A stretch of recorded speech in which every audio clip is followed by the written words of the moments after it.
Sir ये चुनाव चल रहे हैं इसमें प्रधानी के, इसमें सर क्या बोलेंगे? देखो, सबसे पहले तो ये है 26 जनवरी पूरा देश गणतंत्र दिवस मनाने जा रहा है और आज के दिन जब पूरा देश गणतंत्र की तैयारी कर रहा है और किसान हमारे जब आंदोलन कर रहे हैं तो सरकार की जिम्मेदारी बनती है कि संविधान हमें अधिकार देता है, संविधान हमें अधिकारों की रक्षा करता है। हमारा संविधान ये इतना अच्छा अवसर है कि भारतीय जनता पार्टी को किसानों की बात मान लेनी चाहिए और तीनों काले कानूनों को ख़त्म कर करके जो किसान चाहते हैं एमएसपी मिलने वाला कानून देश में कैसे आए उसको आने वाले सत्र में पेश कर दें। भारतीय जनता पार्टी को ये जवाब देना चाहिए किसान को। ये वही लोग हैं भारतीय जनता पार्टी के लोग जिन्होंने कहा कि हम आय दोगुनी कर देंगे। आय दोगुनी तो हुई नहीं, किसान बर्बाद हो गया। धान की क्या कीमत मिली, इधर सरसों खेत में तैयार है, क्या कीमत मिल पाएगी? और जितनी भी ज़रूरत की चीज़ें थी आज सब महंगी हो रही हैं। डीजल महंगा, पेट्रोल महंगा। और ऐसा हो सकता है, पहले तो देश में खतरा बता देते कि भारत को खतरा है पाकिस्तान से, भारत को खतरा है और मुल्कों से, लेकिन ये बताओ कैसा समय आ गया कि भारत में और जो भारतीय जनता पार्टी की सरकार है उससे ट्रैक्टर ट्रॉली से खतरा हो गया कि आज ट्रैक्टर वाले अगर जाएं तो डीजल नहीं भरवा सकते, ट्रॉली लेकर के जाना चाहें तो पुलिस तैयार बैठी है उनके लिए पकड़ने के लिए।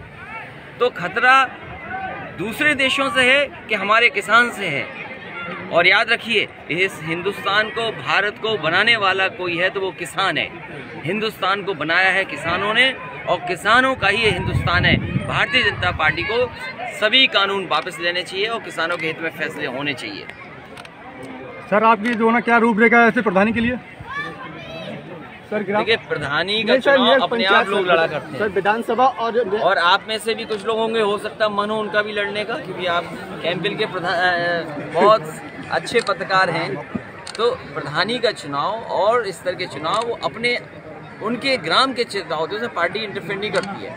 जहाँ तक सवाल पार्टी के निर्णय है, हम बहुत जल्दी जब चुनाव घोषित हो जाएगा तब निर्णय ले लेंगे। सर नेक्स्ट जो विधानसभा इलेक्शन है उसके बारे में क्या रणनीति है? उसमें यह है कि समाजवादी पार्टी अकेले सरकार बनाने जा रही है और जिस तरह जनता में नाराजगी है भारतीय जनता पार्टी के खिलाफ, 350 से ज़्यादा सीटें समाजवादी पार्टी जीतेगी। मैं पिछले कई जिलों में होकर के आया हूँ, बुंदेलखंड से लेकर के हम नेपाल से बिल्कुल लगे हुए जिलों में होके आया हूँ। और आज जब हमारा फर्रुखाबाद में शिविर हो रहा है जहाँ पर कभी डॉक्टर राम मनोहर लोहिया जी चुने गए थे, ये समाजवादी धरती है। और ऐसी जगह पे अगर सम्मेलन हो रहा है तो मैं समझता हूँ कार्यकर्ता जब उठेंगे हटेंगे यहाँ से तो संकल्प लेकर के यही निकलेंगे, न केवल फर्रुखाबाद में बल्कि कन्नौज और आसपास के सभी जिलों में समाजवादी पार्टी जीतेगी।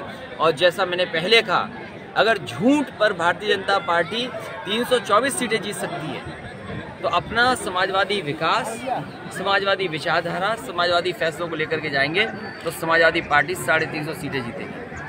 सर क्या आप किसी के साथ समझौता होगा नेक्स्ट विधानसभा? कोई समझौता नहीं होगा। ये सब दिखाई दे रहे हैं नौजवान और ये जो गरीब दिखाई दे रहे हैं, ये सब सरकार बनाने जा रहे हैं।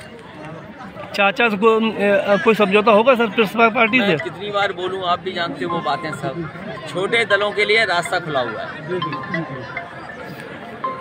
ठीक है। और मदद करिए, मुझे मौका मिला है, मुझे मौका मिला अभी 13वें तीर्थंकर वहाँ दर्शन करने का। मंदिर में गया, जैन धर्म का बहुत ही प्राचीन मंदिर है। उनके परिवार के लोगों से मिलने का मौका मिला। उन्होंने याद दिलाया कि कभी नेताजी यहाँ पर आए थे और नेताजी भी यहाँ आशीर्वाद लेकर के निकले थे। इस जगह पर मैं इसलिए आया हूँ क्योंकि न केवल हिस्टोरिकल ये जगह है बल्कि माइथोलॉजिकल अगर हम देखें तो ये बहुत पुरानी जगह है। महाभारत काल के जो तमाम चीज़ें हुई हैं वो आसपास यहीं हुई हैं। मैंने इस लॉकडाउन के समय पर एक बहुत अच्छी किताब पढ़ी थी, the deity who lived as a man. तो कृष्ण भगवान की जो जर्नी है और जो कृष्ण भगवान ने महाभारत में कहाँ कहाँ गए हैं, क्या क्या घटनाएं हुई हैं, उन सब का बहुत शानदार वर्णन किया है। एक ऐसे स्थान के बारे में भी कहा गया है कि भगवान श्री कृष्ण यहाँ आए थे और यहाँ पर स्वयंवर हुआ और सब चीज़ें रही हैं। तो वो इतिहास हमने खोया है लेकिन समाजवादी पार्टी को जब भी मौका मिलेगा इन तमाम ऐतिहासिक और पौराणिक जगहों का पुराना स्वरूप वापस लाने का काम समाजवादी लोग करेंगे। चलिए, बहुत धन्यवाद। Thank you sir.